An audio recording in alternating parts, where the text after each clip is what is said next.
Magandang araw sa lahat. Sa video na ito ay ating pag-uusapan ng isang malungkot na sinapit ng isang dalaga sa India, na nagbigay daan hinggil sa mga usaping pangkababaihan sa naturang bansa.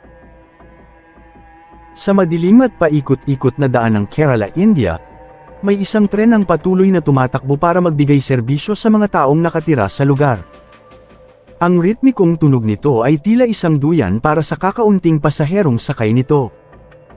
Sa madilim na compartment para sa mga kababaihan, isang dalaga ang nag-iisa. Habang ang kanyang mga pagod na mata ay nakatanaw sa madilim na tanawin na mabilis na dumadaan. Halos walang laman ang tren, isang kakaibang katahimikan ang namumutawi sa paligid, na parang ang gabi mismo ay humihinto sa paghinga. Ito ang normal na gawain ni Soumya, isang ordinaryong biyahe na ginawa na niya ng maraming beses. Ngunit sa gabing iyon ng February 2011, habang ang tren ay mabilis na tumatakbo sa dilim, isang mabangis na tao ang nagtatago sa mga pasahero. At para kay Soumya, ang biyaheng ito ay magiging isang bangungot na hindi niya inaasahan.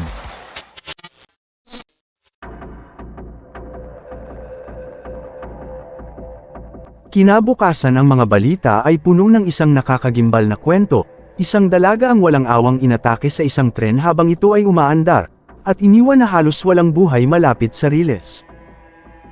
Ang babaeng ito ay si Soumya, isang pangalan na agad na naging simbolo ng takot at galit sa buong bansa ng India. Ano nga ba ang nangyari sa loob ng tren ng gabing iyon? Paano naging isang bangungot ang isang karaniwang biyahe, na nag-iwan ng permanenteng sugat sa buong komunidad? Ating alamin at pag-usapan ang buong kwento ng buhay, pighati at ang mga naging kaganapan, na humantong sa malagim na kamatayan ng dalagang si Soumya.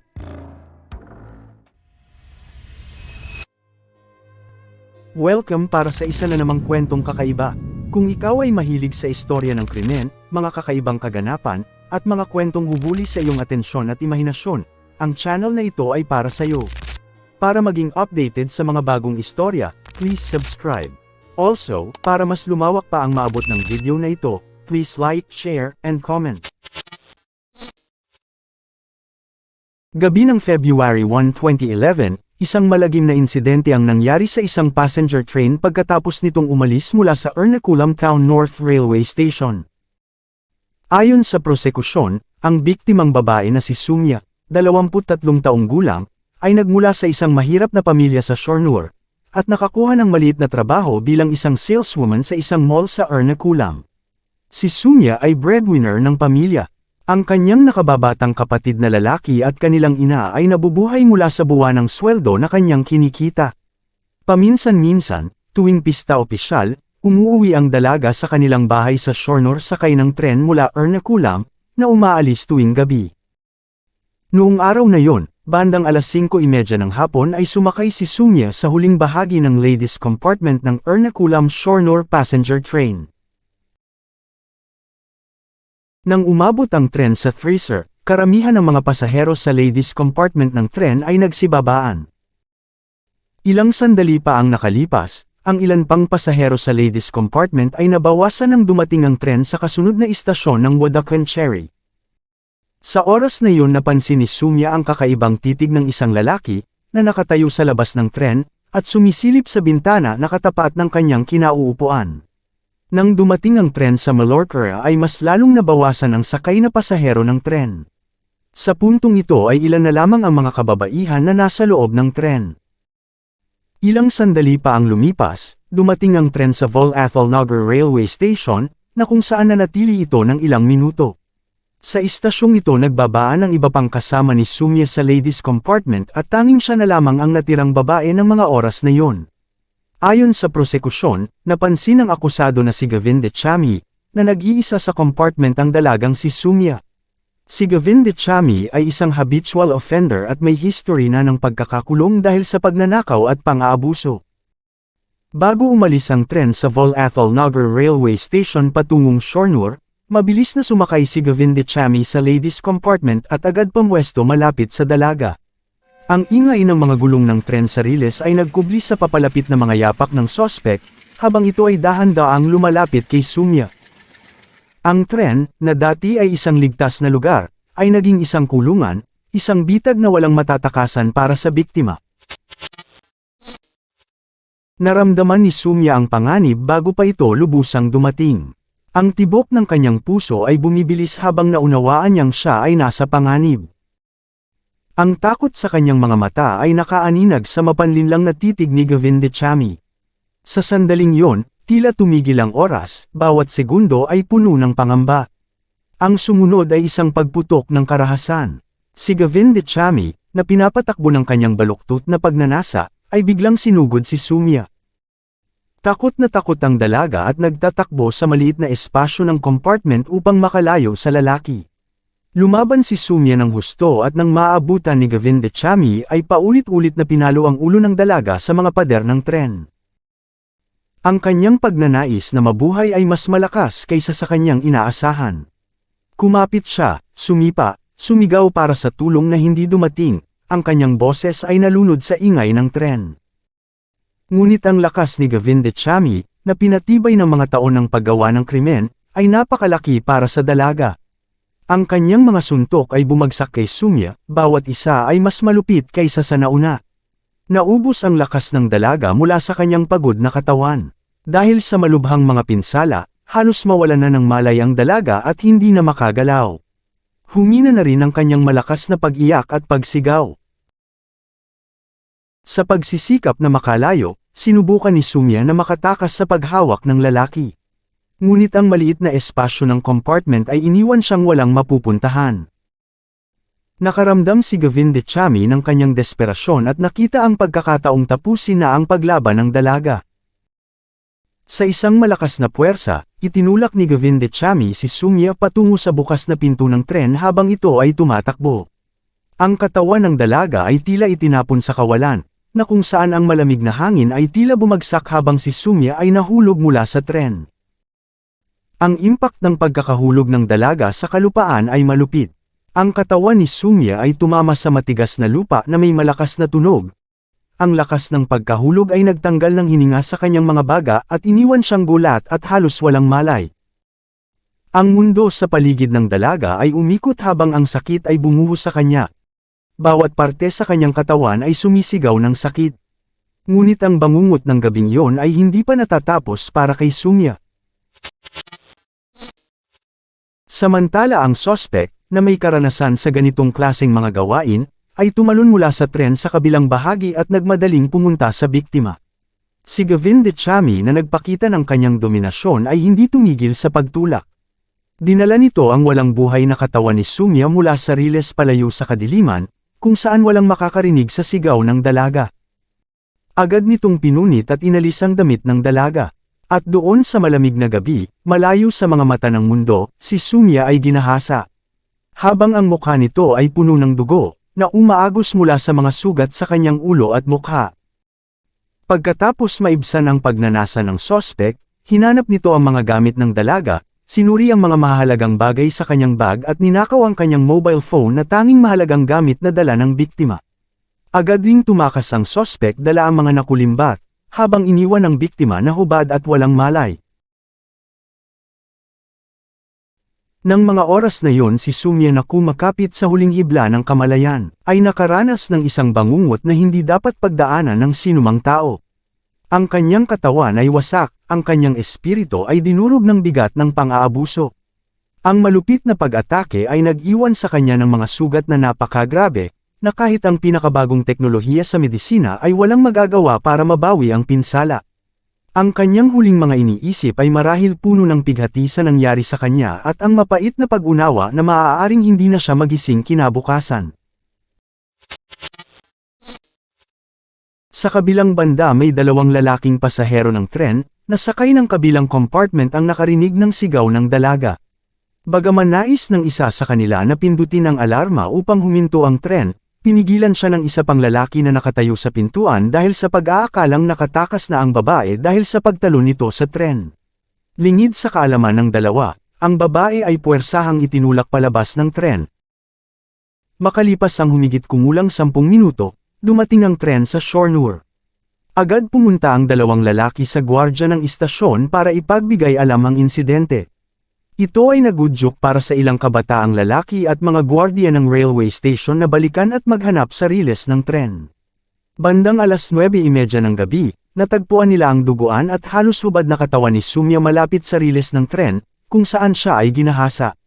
Nakita ang biktima na nakikipaglaban para sa kanyang buhay, at gumagalaw ang kanyang kanang kamay at kanang binti. May dugo na umaagos mula sa mga sugat sa kanyang mukha at ulo. Nahihirapan siyang huminga at ang kanyang paghinga ay may kakaibang tunog, dahil sa pagbara sa daanan ng hangin sanhi ng dugo na pumasok dito. Sa mga oras na yon, naparalisa na ang kaliwang bahagi ng katawan ng dalaga.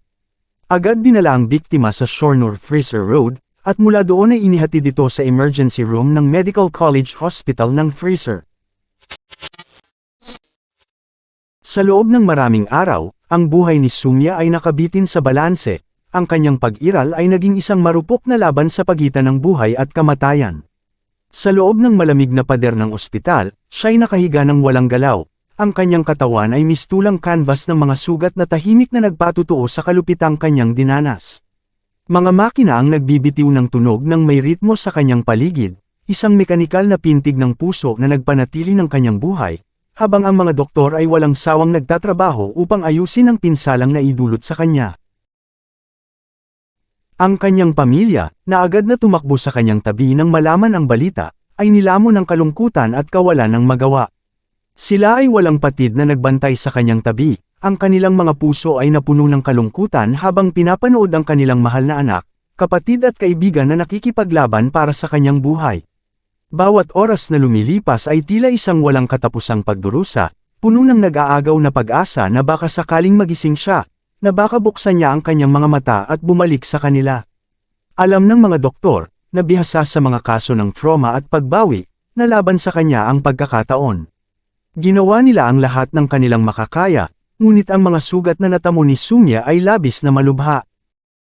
Ang pinsala sa kanyang ulo pa lamang ay sapat na upang banta sa kanyang buhay, ngunit kapag pinagsama pa sa pisikal na pang-aabuso at sa psikolohikal na pagkabigla, ang kanyang katawan ay sadyang hindi kayang talunin ang mga ito. Sumailalim si Sumya sa mga surgical operation, at lahat ng posibleng medikal na tulong at suporta ay ibinigay sa kanya.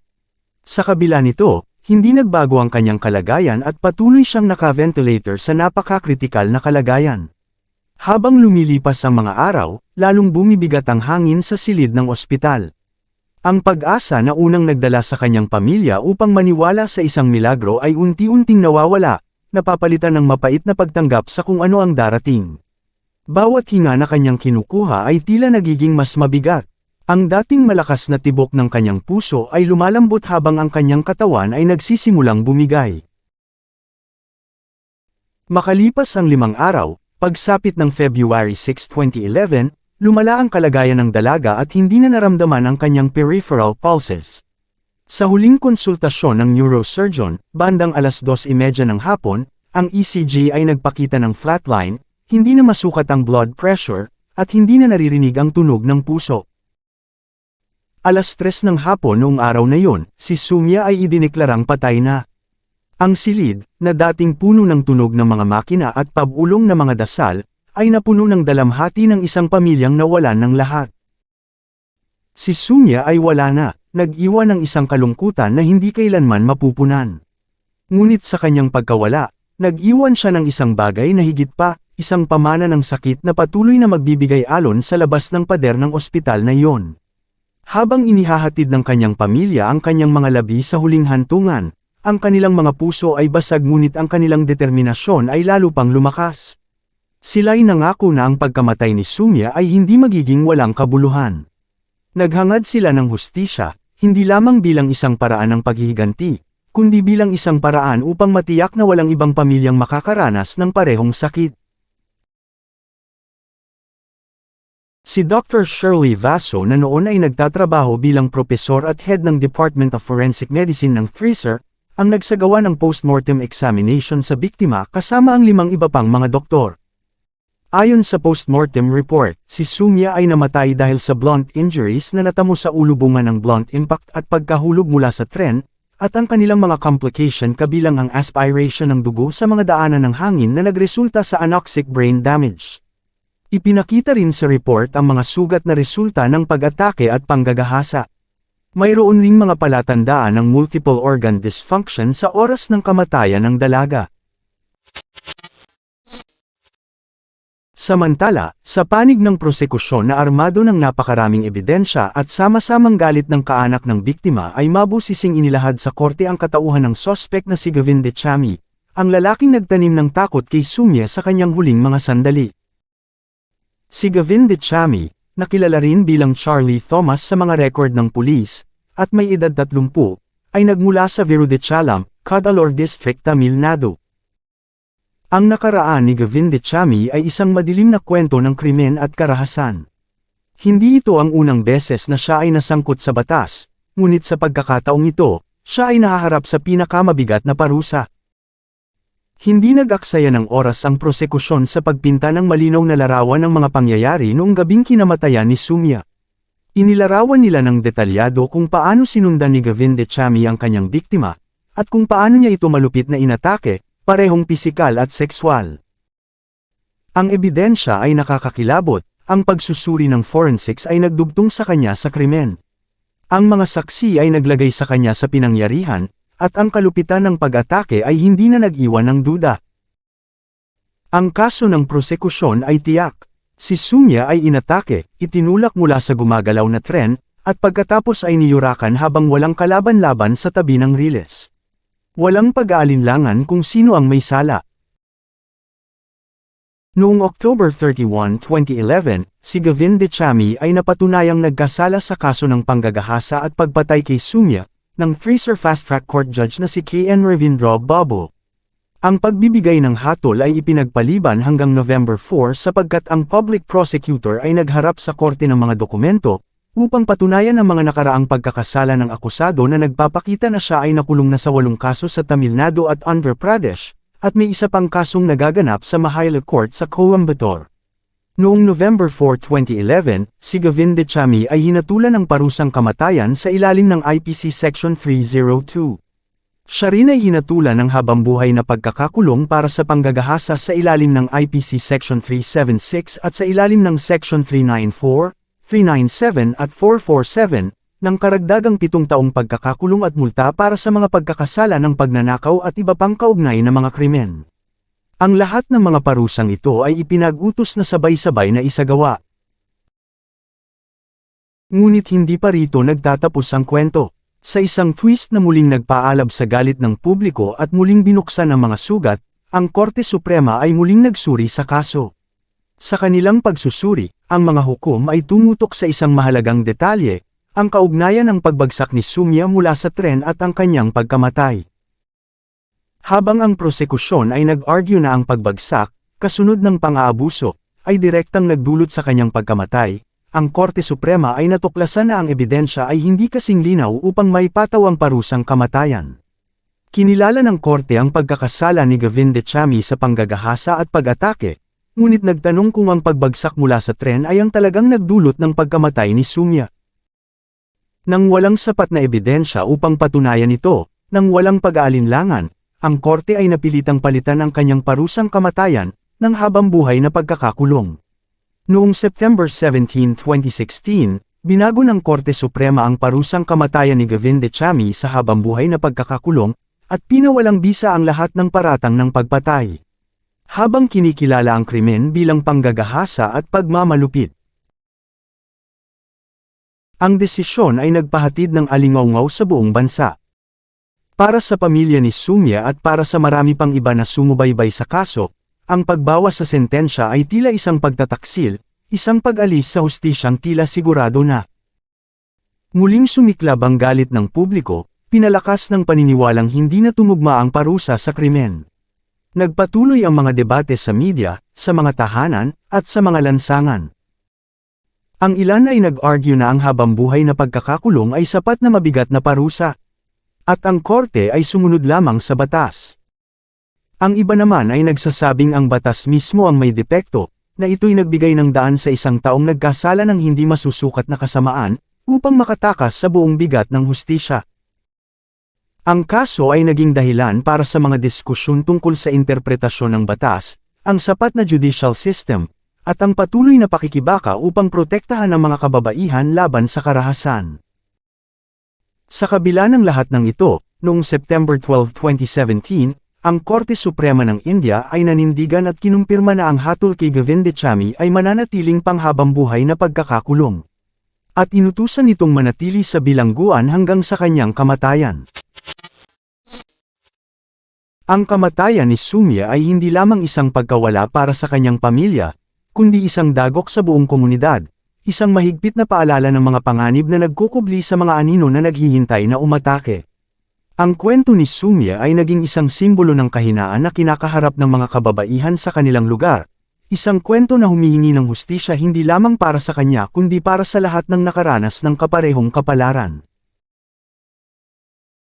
Para sa pamilya ni Soumya at para sa mga umaasa sa mas matibay na resolusyon. Ang hatol ay isang mapait na yugto. Ito ay nagsilbing paalala na ang hustisya, kahit na makapangyarihan, ay hindi palaging tiyak.